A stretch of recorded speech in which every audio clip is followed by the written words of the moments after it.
Hello everyone, কেমন আছো সবাই? আশা করি সবাই ভালো আছো। আজ ছুটির দিন, তাই বন্ধুরা মিলে চলে গেলাম একটু ট্রেন্ডসে দেখতে কি কি নতুন কালেকশন এসছে। সঙ্গে আমার একটা বন্ধু, ও নতুন চাকরি পেয়েছে, তার জন্য ট্রিট দেবে। তো সবাই মিলে চলে গেলাম ট্রিট নিতে আর একটু ঘোরাঘুরি আর কি।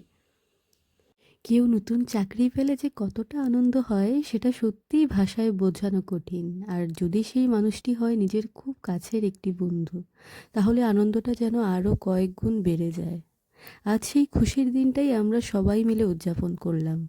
কংগ্রেচুলেশনস লেখা কেক কেটে শুরু হলো ছোট্ট এই উদযাপন। অনেকদিন পর সবাই একসাথে হওয়ায় গল্পের তো আর অন্তই ছিল না। আড্ডার মাঝেই টেবিলে চলে এলো একের পর এক খাবার দাবার। স্টার্টারে ছিল তন্দুরি চিকেন, ছিল ক্রিসপি চিলি বেবি কর্ন, আর মেন কোর্সে ফ্রাইড রাইস, হরিয়ালি চিকেন আর কড়াই চিকেন। বন্ধুদের সঙ্গে এমন আনন্দের মুহূর্তগুলোই আসলে জীবনের সবচেয়ে সুন্দর স্মৃতি হয়ে থেকে যায়, তাই না?